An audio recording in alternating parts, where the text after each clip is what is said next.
जय जगन्नाथ प्रिय ब्लॉग को आपण मानकु स्वागत। जोरंदा गादी ओडिशार ढेंकानाल जिले में अवस्थित। यह प्रायतः भुवनेश्वर 80 किलोमीटर और ढेंकानाल 25 किलोमीटर जोरंदा को आपण को आसिया हेले लगिबो। जोरंदा गादी महिमा धर्मर केन्द्रबिंदु जहाँ 19 शताब्दी रे प्रतिष्ठित होइथिला। जोरंदा गादी एक शांत परिवेश रे अवस्थित जहाँकि ध्यान पाई बेस उचित स्थान।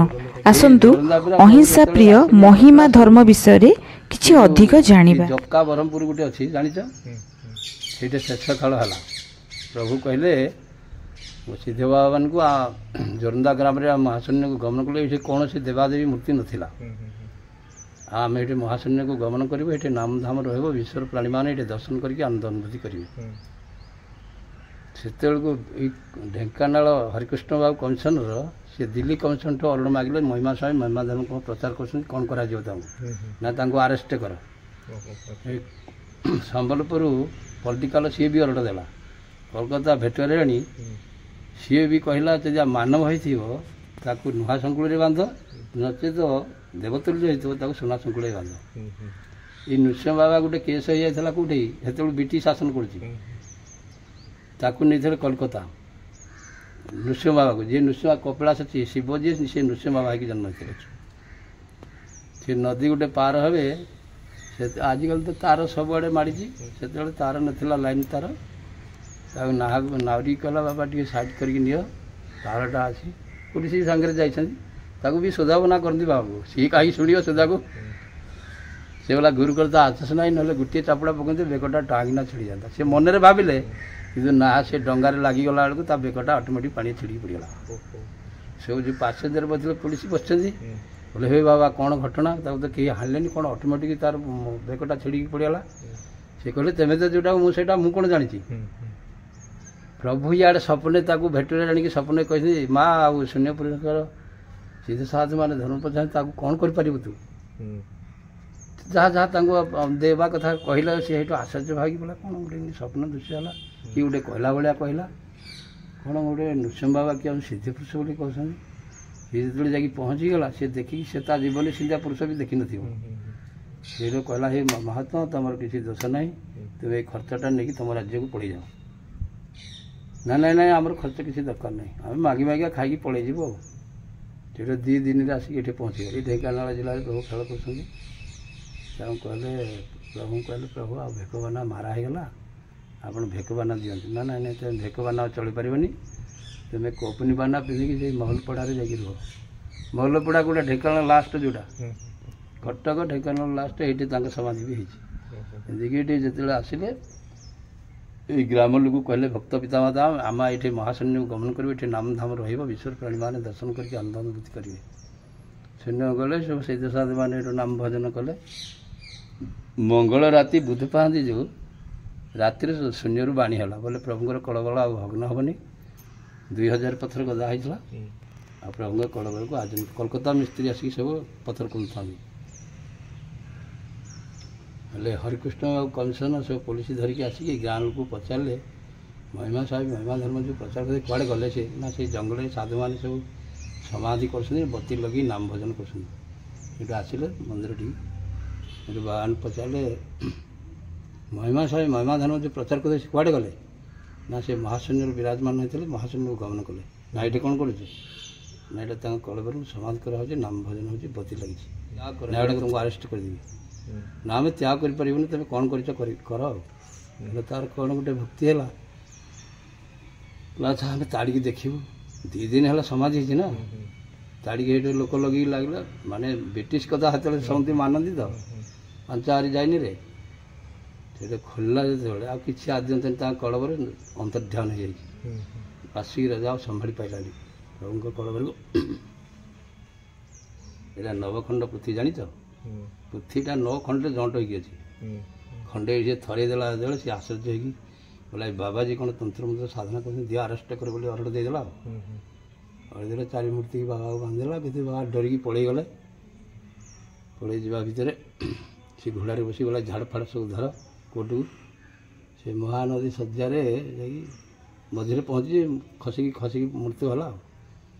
ଢେଙ୍କାନାଳ ରାଜାକୁ ଏଠୁ ସ୍ୱପ୍ନରେ ପ୍ରଭୁ ଆଦେଶ ଦେଲେ ଆଉ। ଯେଉଁ ମନ୍ଦିର ଗୁଡ଼ା କେମିତି ତିଆରି ହେଲା କହୁଛି ଏଠୁ ରାଜାଙ୍କୁ କହିଲେ ଯେତେବେଳେ ବୋଲେ ସେ ଯେଉଁ ଚାରିମୂର୍ତ୍ତି ବାବାଙ୍କୁ ବନ୍ଧନ କରିଛନ୍ତି ତୁମେ ଯାଇ ଖୋଲିଦିଅ ଆଉ ସେ ହରିକୃଷ୍ଣ ମାଙ୍କର ମୃତ୍ୟୁ ହୋଇଗଲା। ସେଇଠୁ ଆସିଲେ ରାଜା ଏଇଟା ଘୋଡ଼ାରେ ଯେଉଁ ବାବାମାନେ ସବୁ ପଡ଼ିଥିଲେ ପ୍ରଭୁଙ୍କ ସାଥିରେ ଖେଳ କରିଛନ୍ତି ନା ତାଙ୍କୁ ବି ସମ୍ବାଦ ଦେଲେ ତୁମେ ଫେରିଯାଅ ସେ ହରିକୃଷ୍ଣ ମାଙ୍କର ମୃତ୍ୟୁ ହୋଇଗଲା। ଆସିକି ପୁଣି ଆହୁରି ଯୋଗାଯୋଗ କରିକି ତାପରେ ତିଆରି ହେଲା ଜଗତ ଭଗତ ଅର୍ଥରେ ଧାମ ହେଇଛି। ଏରା ରାଜସ୍ୱ ଧନ ଲାଗିନି। ପ୍ରଭୁ ଯେତେବେଳେ ଧର୍ମ ଧାମ କଲେ ଢେଙ୍କାନାଳ ରାଜା 40 ଏକର ସେ କହୁଥିଲା 5 କୁଶୁ ଜାଗା ଦେବା ପାଇଁ। ପ୍ରଭୁ ଆଜ୍ଞା କଲେ ତୁମେ ସାଧାରଣ ତାଟିଆ ଗିଲାସ ମାନେ ତୁଲ୍ୟରେ ରାଜୁତି କରୁଛ, ତୁମେ ପ୍ରଭୁଙ୍କ ବ୍ରହ୍ମାଣ୍ଡକୁ କ'ଣ ଦାନ କରିବ? ଯେତିକି ଆବଶ୍ୟକ ସେତିକି ଦେବ, ଆଉ ଯାହା ଦରକାର ରାଜ୍ୟ ସରକାର ଯୋଗାଇ ଦେବ। ସେ 400 ଏକର ପରେ ପୁଣି ରାଜ୍ୟ ସରକାର ଯୋଗାଇ ଦେବ। ପ୍ରଭୁଙ୍କ ଦୟାରୁ ସର୍ବ ଘଟେ। ଯେଉଁ ପ୍ରଭୁ ଅଛନ୍ତି ନାରାୟଣ ସ୍ୱରୂପରେ ସେଇ ପ୍ରଭୁ ମର୍ତ୍ତ୍ୟକୁ ମାନବ ରୂପ ଧାରଣ କରିକି ଆସିଥିଲେ। ଯେଉଁ ଆହେ ଦୟା ମେ ସେ ଭାରି ପ୍ରାର୍ଥନା ବି ସମସ୍ତେ ପଢ଼ିଛନ୍ତି। ସେଇ ପ୍ରଭୁ ମାନବ ରୂପ ଧାରଣ କରିକି ଆସିଥିଲେ ମା। ଯେଉଁ କେତେଟା ମନ୍ଦିର ଅଛି ଏଠି ଏଇଟା ହେଲା ଏଇଟା ଫାଷ୍ଟ ଧୂନି ମନ୍ଦିର, ଗାଦି ମନ୍ଦିର, ଶୂନ୍ୟ ମନ୍ଦିର, ନୀତି ମନ୍ଦିର। ଆଉ ଗୋଟେ ଅଧ୍ୟକ୍ଷ ଅଛି ସେ ବକଳ ମାନେ ତା ଭିତରେ ରହୁଛି। ଆଉ ଜ୍ୟୋତି ମନ୍ଦିର ଗୋଟେ କୌପୁନୀ ସମାଜ ସେ ସ୍ୱତନ୍ତ୍ର ସେପାରେଟ୍ ହେଇକି ଚଳୁଛନ୍ତି। ତାଙ୍କ ମନ୍ଦିର କୋଉଠି? ଏଇ ଜ୍ୟୋତି ମନ୍ଦିର, ଧୂନି ମନ୍ଦିର, ଏଇ ଗାଦି ମନ୍ଦିର ସାମ୍ନାଟା ଫାଷ୍ଟ ପଡ଼ିବି ଆଡ଼ୁ ଗେଟ୍ ବଡ଼।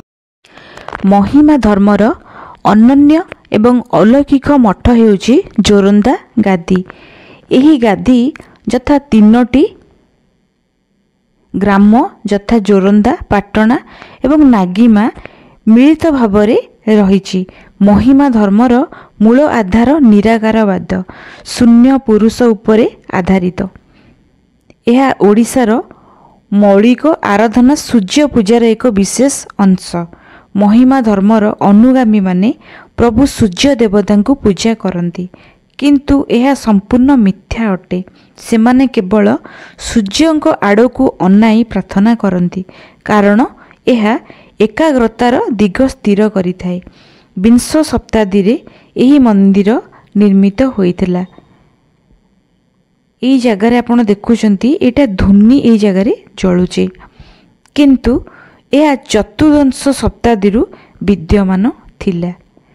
ମହିମା ଗୋସାଇଙ୍କର ସମାଧିପୀଠ ହିଁ ମହିମା ଧର୍ମର ବିସ୍ତାର କରିଥିଲେ। ଏହି ସମ୍ପ୍ରଦାୟ ଏକ ଗୋଷ୍ଠୀ ଅଟେ। ଜୋରନ୍ଦାର ମାଘ ମେଳା ଓଡ଼ିଶାର ପ୍ରସିଦ୍ଧି ଲାଭ କରିଛି। ସେହି ସମୟରେ ହଜାର ହଜାର ସଂଖ୍ୟାରେ ଲୋକଙ୍କର ସମାଗମ ଦେଖିବାକୁ ମିଳିଥାଏ।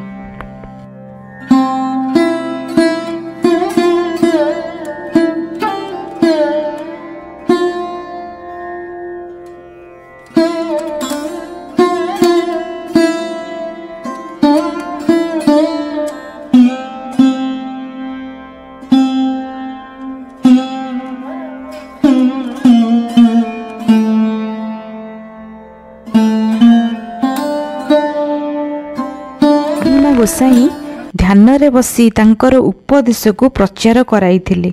ମହିମା ଧର୍ମର ସମର୍ଥକମାନେ ସତ୍ୟ, ଧର୍ମ ଏବଂ ଅହିଂସାର ପ୍ରଚାର କରନ୍ତି।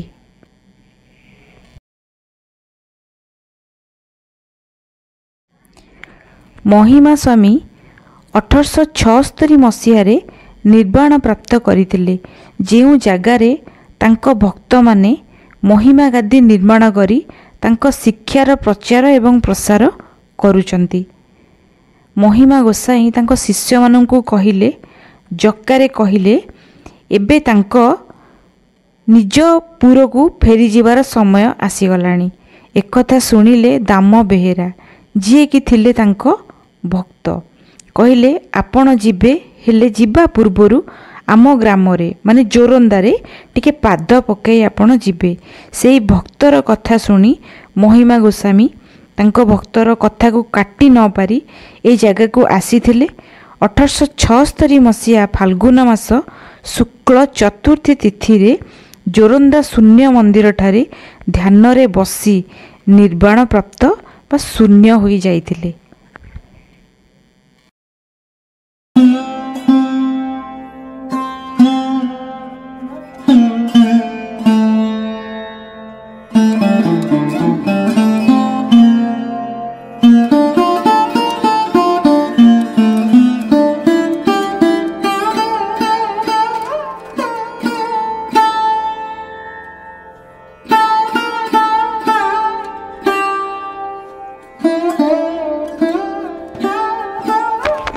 जोरंदारे 4टी मंदिर रही धोनी मंदिर, नीति मंदिर, गादी मंदिर एवं शून्य मंदिर।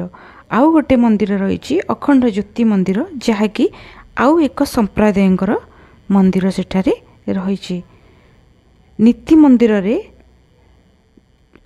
भगवानकर जितेक जहाँ भी तांकर अलंकार, जहाँ वेश पोशाक जहाँ भी सबू से जगार ही रही थाए। से गोटे मंदिर को आपण मैंने देखिपारे, केवल गले खाली निजे ही देखिपारे। सेठी अलाउ नहीं कौन सी प्रकार वीडियोग्राफीर फोटोर कौन सी अलाउ ही नहीं। से माघ मेला टाइम रे गोटे दिन तांकर सब जिनस काढ़ीकिना गादी मंदिर रे दर्शन माने भक्त मानक पाइंका से गोटे दिन ही से माने प्रदर्शनी रे देखांती। से टाइम रे ही आपण देखिपारे। ये जगहटी आपण गादी मंदिर देखुछंती।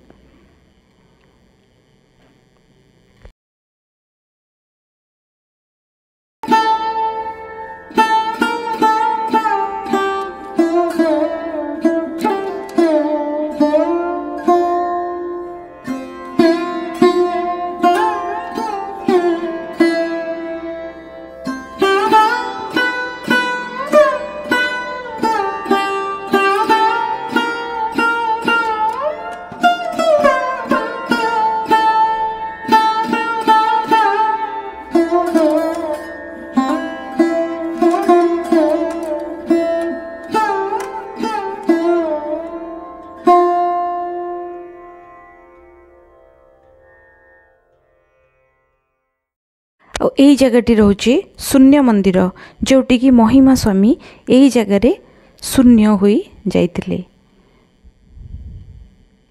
आशा करुच्ची वीडियोटी निश्चिंत भाव आपको पसंद आसीबो। एहीपरि वीडियो देखिया पई मो चैनल को सब्सक्राइब करंतु। पुणी देखा आपण मन सहित नुआ वीडियो रे। सेति पर्यंत रहुची। जय जगन्नाथ।